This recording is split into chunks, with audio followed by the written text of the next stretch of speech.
Hema, Vyas, welcome to the Human Capital Innovations Podcast. Thank you for having me. Welcome. It's so lovely to be here with you today. Yeah, I'm super excited for our conversation today. And you're joining us from across the pond in London. It's exciting to be with you. I'm here in Utah, so a little bit of a time difference. But I look forward to your perspective as we explore something certainly related to what we often talk about on this podcast, but a little bit unique. We're going to be exploring how we go about aligning our heart, our mind, and body intelligence holistically in our leadership approach, and how we go, in our personal individual leadership, as well as teams, organizations, and trying to influence those around us. So I'm super excited for this conversation. As we get started, I wanted to share Hema's bio with everybody.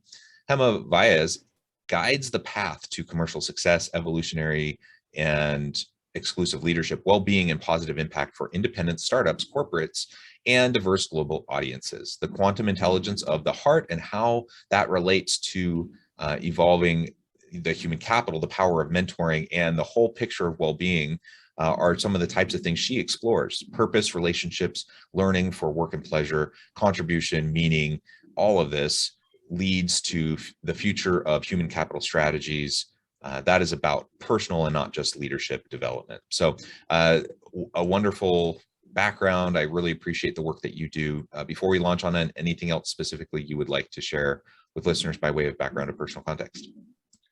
Yeah, so I would just like to say that, I sort of have a synergy of East and West. So there's the academic background, but also I come from a background of Ayurveda, which is the Indian kind of science of life, if you like. And so a lot of my approach is based on Ayurveda and my upbringing, which is, Indian. Yeah, and maybe just for the listeners, provide a little bit more context in terms of your upbringing and your academic and practitioner kind of preparation for the career that you now have before you.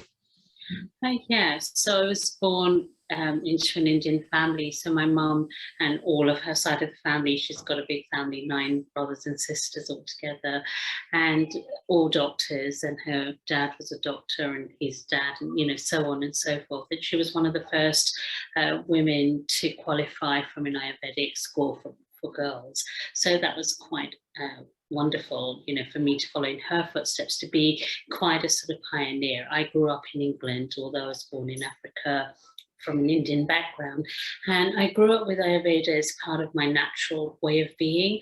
But of course, as I grew up and I studied psychology and then realized that it wasn't quite enough for me, I started delving into more spiritual kind of practices, and that took me right back home to Ayurveda. And now that has a huge influence, because really Ayurveda kind of is a very holistic approach to all aspects of life. And so to be able to incorporate that, my psychology background and my academic background working in the Western world with my sort of spiritual background that is Eastern, it's just wonderful to bring it, especially into the space of leadership and how we lead from that place of being holistic and, not something that's woo, but really scientifically based in terms of tangible results. Well, I love that. And I love the overall holistic approach to it, because I think far too often we tend to focus on kind of the Western notions of rigor and research, which is important. I'm an academic. I do research. I think that's hugely important. But sometimes we don't give proper attention to the other components, the other aspects, the spiritual components, the community components. And the reality is, however we want to frame it, whether someone's spiritual or religious or not, we are social animals that rely on human connection. Right. And so a big part of leadership is how to tap into that. And it's important to understand the research behind that. But so much of it really just comes back to our ability to foster those connections, meaningful, authentic, true connections with people around us. And that will help us to drive success. So those are the types of things I think we'll be able to explore. And really that leads me into the first question is, you talk a lot about the heart. What does the heart have to do with leadership and how we approach our people? So I would say that, you know, for a long time, the heart's been left out of it. And that's not to say that people haven't organically, instinctively utilized the heart's intelligence, which I'm sure in order to be a great leader, you really have to. But it's not something that's known. So people who are stepping into leadership for the first time or quite new to it, or, you know, don't quite have that perspective, I think it's really important to say that, you know, heart is something that we can learn. We can learn to be more in our hearts. We can learn, these are skills, these are tools that we can employ in order to be able to step into the heart. Because when we're in our heart space, I think we are able to make much, much better decisions that drive all aspects of our life, especially when we are looking at business decisions, when we're looking at how we interact. I loved what you said, you know, that we are, you know, social animals. We are, and we need connection. The truth is we are always all connected on a heart level. But if we're not, if we don't know how to, we're not really stepping into the heart space, and we're trying to be too cerebral, we lose that connection, and therefore we are not going to be as effective in whatever it is that we do. One of the things that I've seen over the 30 years that I've been working is that the more connected people are to their hearts, the better they are at whatever it is that they do. They're better at relationships, they're better in their social interactions, but they're also definitely better at their business interactions and, you know, business outcomes and success, and really finding that balance. Because I think life is about really finding that balance of being successful, but also having a life, and not doing one thing to the exclusion of another. And that's where heart, mind, body alignment really comes into play. And so heart has everything to do with it, because when we come from the heart, we are more effectively able to align with the mind, and we are also able to align with the gut and the body intelligence, because there's a knowingness that comes from our body as well as the mind, as well as the heart. And when we bring heart into the space, I think that we will be able to see real tangible benefits. Yeah, I really like that. And from my religious tradition, my spiritual upbringing, this notion of God inspiring us in our heart and our mind is a really important notion. And both, they go hand in hand, they're connected. And I think a lot of times we think about the science is the mind, spirituality, religion is the heart. But the truth is we need to combine those. And then, you know, you talk about also connecting to the body and body intelligence. What do you mean by that? And how does that fit into the heart and mind duality, and, you know, pulling those together? So, you know, we're now sort of aware science, and I agree with you that I think we do need science and we need research, but my feeling is very much that science and research is catching up with ancient wisdom, what we already know, what we've already always known, but we've disconnected from. And so now science is really giving us sort of the framework to sort of go and look at those things and to, you know, give some sort of empirical evidence for it. We now know that there are three brains. We know there is a gut brain, we know there is a heart brain, and there is a mind brain, the cerebral brain. And so what we consider the mind, we've always thought of it as being the cerebral, you know, the brain and the mind and that. But actually the heart, the body also has this brain, and that's where a lot of our emotions are. And so when we're able to align our emotions with the logic, with these sort of, you know, physical things that we can look at and study, as well as the sort of intangible, spiritual, the subtle things, when we bring the three together, the body is able to also guide us towards, you know, letting go of things that don't serve us. The emotional aspect of who we are also plays a key role in driving us forward. And so I do think that, you know, from what you said about God, I think God inspires all brains, including the body. So the body, you know, if you look at sometimes, if you look at somebody going in a particular direction, why are they going in that direction if they don't know where they're going? There's a knowingness where we can just follow that part of us. And that's what I mean about the body intelligence, that emotional intelligence, which when in balance and also connected with the brain and the heart, it's the right kind of intelligence as opposed to being overly emotional. Yeah, that's super interesting. And so I think ultimately, as leaders, we're fallible humans. I'm a believer that most people, the vast majority of people, are truly well-intentioned. They want to do a good job. They want to do well by others. I don't think most people wake up in the morning ever thinking about how they're going to manipulate or exploit people. But we find ourselves in negative patterns where we do those things, where we do things, we say things that negatively impact those around us. And so all of this heart, mind, body intelligence can help us with that, right? It can help us be more attuned to the needs of the people around us. So even when there's subtle issues that maybe we can't see with our eyes, we can still detect. And so I think that comes back to what you were just saying about the role of emotion, intuition, emotional intelligence. Let's speak to that for a minute. How do you better build that, emotional intelligence, intuition, into our leadership approach? I think it's a lot to do with really educating businesses or all manner of businesses about the importance of emotional intelligence. Like I say, the heart was very relegated, as was emotions. It wasn't about the emotions, it was about keeping emotion and heart out of the space. And I think when people begin to recognize, how emotional intelligence helps, when they recognize that it is the very thing that creates balance. It is the very thing that creates harmony. It is the very thing, when you have a harmonious team, when you have people communicating from a place of trust and genuine authenticity and transparency, it creates a better space, and that better space becomes a more creative space. It also becomes a space where people are able to be productive in the sense that they're no longer worrying about politics, because that negativity that you talked about, some need in some people to sort of manipulate or somehow be deceptive, it's all part of our human nature.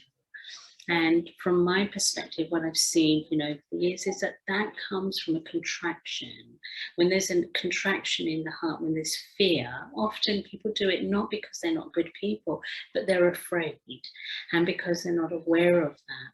And so for me, it's really about helping leaders, those who are going to lead future leaders and those who are leading already and want to learn and grow themselves, the importance of growing and developing their own self in order to be better leaders, in order to be a better example to others.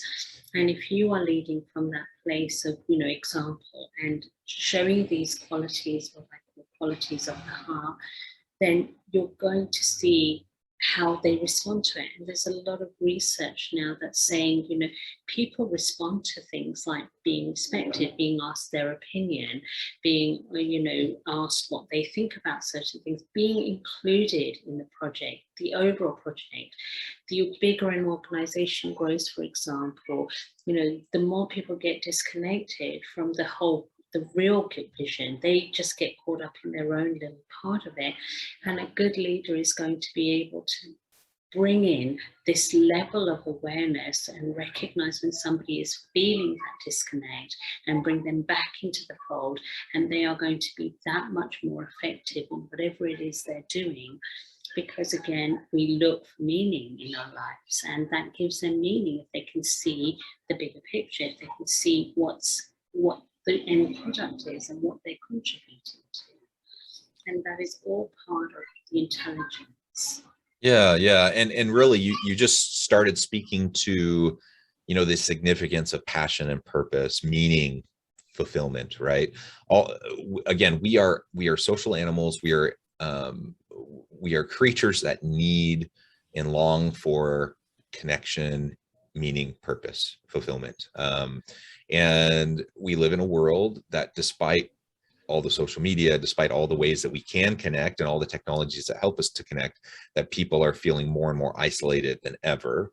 And so I think as a leader, as we're thinking about this heart, mind, body alignment, and we're thinking about how that might apply to our leadership approach, we consider emotional intelligence, the role of intuition and cognition in our leadership approach. It then can help us better understand, what are the needs of our people and how do we connect them to their personal meaning, purpose, fulfillment, and how it connects to the organization's values and the organization's purpose and what it's trying to accomplish. So what would be your suggestion to anyone listening today on how they can better, build off of this heart, mind, body alignment to help their people find more meaning, purpose, fulfillment in their work? And so I would say the number one thing that leaders need to recognize is the importance of their own self-development, to grow their own self-awareness, to become better communicators, to become more authentic, to really clear out the debris, the clutter of all the conditions. We all have it. As human beings, we are bombarded from the moment we are born with lots of thoughts, feelings, beliefs that don't belong to us. And I think and while you might think, well, that doesn't belong in business, I would say when a leader is effectively clearing out their own home, their own space, their own inner space, and able to really reflect on what it means to be a better person in the world, you organically become a better leader. You also then give, permission to others to do the same thing. And part of what stops people from being good leaders, I would say, is a lack of balance. When they're not balanced, when they're not really giving time or attention to other things that equally matter. They might be passionate about a project, for example. The person who is working alongside or with them or below them, they may be passionate about something else, but not necessarily that project. And so when a leader is really, really in tune with themselves, they're going to be more in tune with other people. They're going to recognize that everyone is individual and unique, and they're going to be able to support their uniqueness to shine so that they find their purpose within an organization or within a space where there is a shared goal, a shared vision, and yet still respecting that uniqueness. And so I think in order to better yourself, it's about taking real time to reflect, a real time to really learn, grow. We don't stop growing. We're always evolving. It's the nature of human beings, and we can continue to evolve. And it doesn't matter what age you are, it doesn't matter what level of success you've reached. There's always something more to learn. There's always ways of growing. Because I think growth is infinite. I think creativity expands as we expand our consciousness. Yeah, I really love that. So let's pivot now and talk a little bit more how all of this translates into our ability to develop meaningful relationships of mutual accountability and trust, transparency, and ultimately how all of this, everything we're talking about, I mean, it's important on a human level. It's important for me as an individual to be able to find that kind of an alignment and take a holistic approach to my leadership approach. It's important for my team. It's important for my organization, on a human level. But from a business case perspective, as we're just trying to understand, like, how do we help the organization be successful? How does all this then translate over into, creativity, creative thinking, innovation? So when we as leaders become much more attuned with who we really are, we've got very little to hide. And that's what creates transparency. It's not about ticking something to say, if you ask somebody, do you lie? They're going to say no. But actually the truth is that we know that human beings lie. It might be a little white lie just because you want to save somebody's feelings or whatever it might be. So it's not about ticking boxes. It's about genuinely growing. When you've got nothing to hide, there's transparency. That's what, allows trust to develop, because people don't trust what you say. They trust what you do, and they trust what they see and what they experience.